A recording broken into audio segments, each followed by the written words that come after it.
This is the story of a remarkable man who was determined to bring light into the world. Abraham ben Abraham was my cousin, but because he was much older and another generation, we called him Uncle Abi.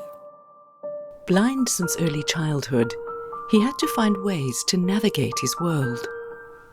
When we were little, we had to stand in front of Uncle Abi, and he always put his hands on our shoulders, and he would measure us to see how we'd grown.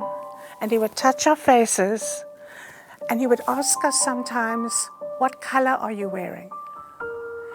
And I asked him, what does color mean to him? And he knew that red was fiery and hot, and blue was soothing. He wanted to, I think, picture us in his mind.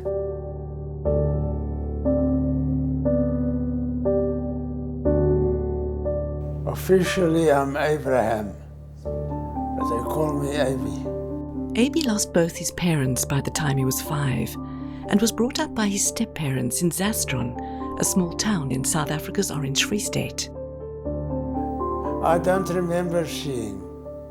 They told me that I can't see and I had to accept it. Although there was no school for blind children in Zastron, their home was the Cheder, a place of Jewish learning. Without any Hebrew Braille to guide him, all Abi could do was to sit quietly and listen to the lessons. He was too young for the classes, so he sat in the corner. But the Hebrew teacher soon picked up on the fact that he was the only one who was really listening and learning everything by rote. When I was about 5, an old Reverend Eisman taught me the Shema by heart. He said it to me and I had to repeat it. From that day on, Abi was determined to learn as much as he could, and by the time he was a young man, he'd memorized the entire Torah off by heart, guided by learned teachers around him. When I started from Genesis, and it said there that the world was in darkness, and the Lord said, Yehi or, let there be light. And I decided as a child, I want to feel that I am enjoying some light. No matter, even if I can't see, I would like to contribute light to humanity. He only went to school when he was 15 years old, to Worcester School of the Blind, and that was far away from even where his then family were living. I can just imagine what he went through going to the Worcester School for the Blind. I mean, I ended up there when I was 5 years old. My parents made the call. It must have been so hard to navigate the unknown of a town you don't know, a boarding house you don't know, a school you don't know, people you don't know. Abi was the only Jewish pupil at the school, so the local rabbi and his family took him under their wing. He joined them for Sabbaths and high holidays, learning the prayers and services by heart and deepening his commitment to his faith. Then, as he neared the end of high school, Abi made a bold decision that would define the rest of his life.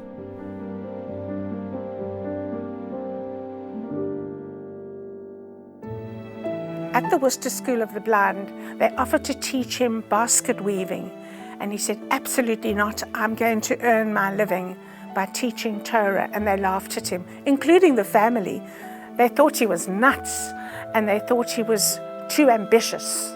They said, you are making the biggest mistake of your life.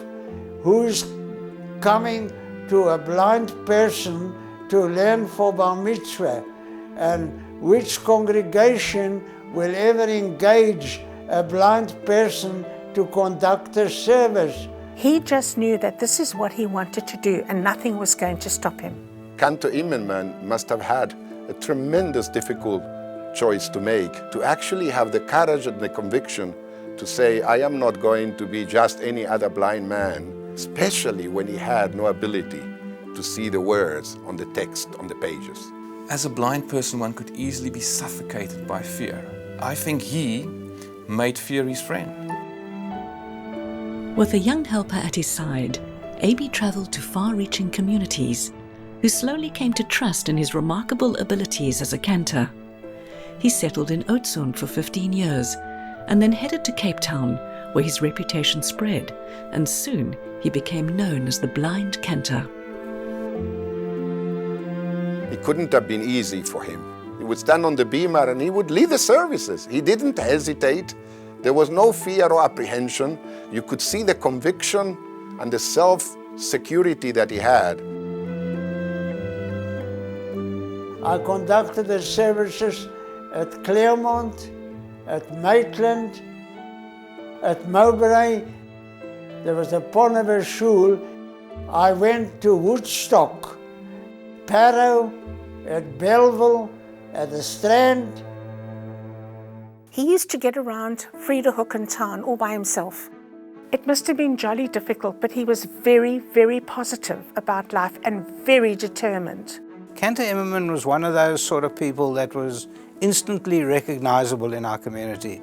He must have, to a large degree, have had his own problems. He must have struggled with life, but we never saw that. He never ever reflected that onto anyone. I was always amazed as a young boy as to how this incredible man could walk unaided, immaculately dressed in a suit, hat, and his white walking stick. My age was approaching my bar mitzvah day, and my father said, "We must find you a teacher to do your bar mitzvah." Cantor Immerman had not taught any boys in Cape Town before, and he proposed that I be his first pupil.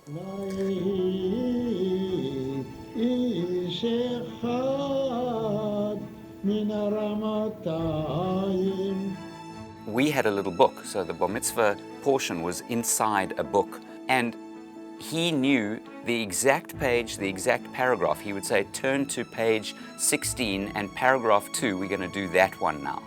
He knew the whole prayer book, the whole Siddur, off by heart, and he knew the whole Torah off by heart. His vision was so accurate that he could see the word on the page better than I could see the word on the page. Every phrase has a musical note. And those musical notes have to be memorized one after the other in incredible level of sequences. For someone to be able to memorize the full 5 books of Genesis, Leviticus, Numbers, and Deuteronomy would be the most incredible mammoth task. Not just the word, not just the grammatical terms, but the most difficult part would be the musical notes. Anochi, Anochi, Hu Menachemchem, Mi'at Adeshem. And when I made a mistake, he would say, "Okay, everybody makes mistakes in life, but you will make it better." In his lifetime, he taught thousands and thousands of boys. Sometimes I had 4 bar mitzvahs on one Saturday. I had one bar mitzvah at Claremont, and one in Vredehoek, and one in the Garden School, and one in Skunderstream, and they all happened to be on the same day, and I couldn't manage to be all over. Cantor Immerman was incredibly tough, and he had to be with someone like me, someone who didn't want to learn, someone who didn't want to be with him, and someone who certainly didn't want to have a bar mitzvah. My mom said to him, "You're the only person that can see my kid properly." And he said, "No, not see him, see right through him." He had an aura about him that was very welcoming, warm, and inspiring. When I stood on the bimmer, it was fantastic to know that Cantor Immerman was there. He was there besides you. It didn't matter if you sang out of tune. He was incredibly encouraging. He was, in fact, the hero of the day at the bar mitzvah. It was him singing, not me. He came to our school, Herzliya, in 1942, when we were situated in Hope Street. He would accompany the school on outings to the countryside, and he remained a teacher when Herzliya relocated further up the hill. He lived in Friedehoek, and he used to walk up Batenkant Street on his own with his stick. He would come into the school, knocking on each Hebrew class at the exact right time to teach singing and the Torah. I used to come to a class, they gave me 10 minutes for singing. But that 10 minutes was enough time for him to be able to teach these beautiful melodies and these beautiful words that he had memorized, totally memorized. And some boys used to say that I saved them because the teacher asked them a question and they didn't know the answer, and I just walked in time. So being born blind, you soon realize that you have to focus, I guess, much harder than the average person. Your brain is constantly having to evolve and expand its own ability and capacity to live an independent life. As more and more people encountered his abilities, they marveled at Abi's extraordinary mind, and still do to this day.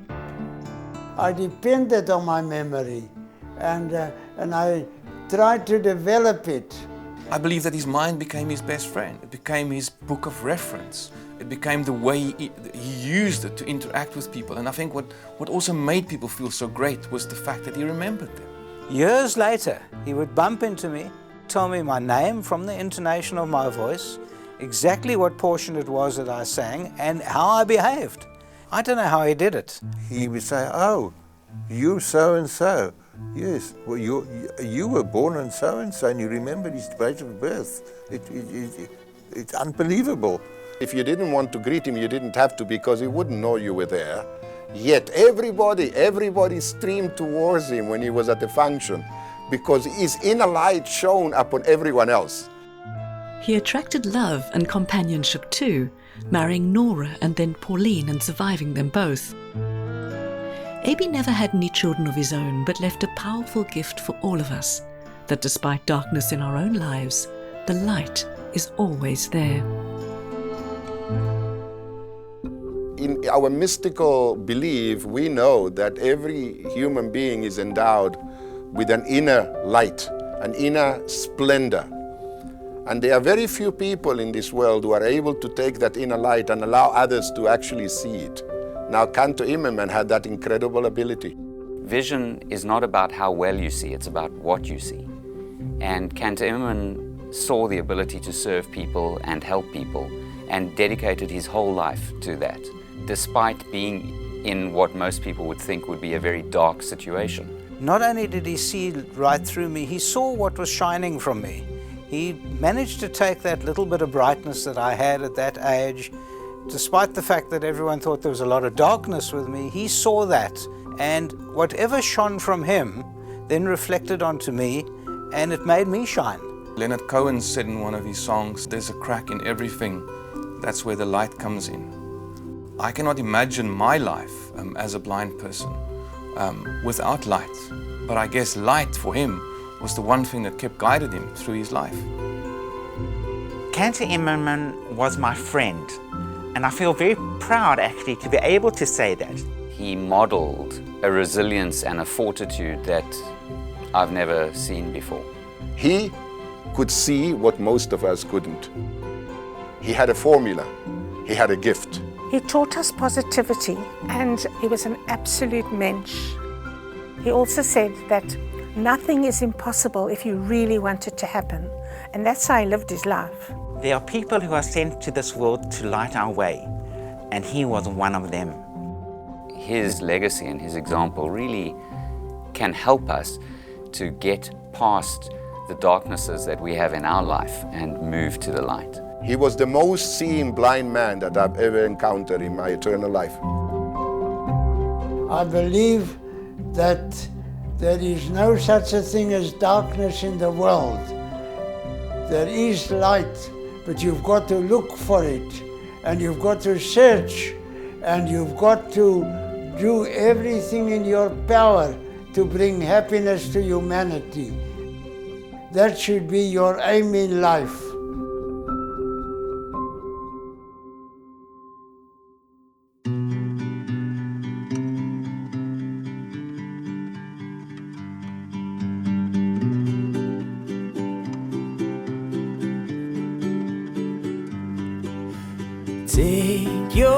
chances, what will be. Use each opportunity. Take your chances, you will see. Use each opportunity. Give it time.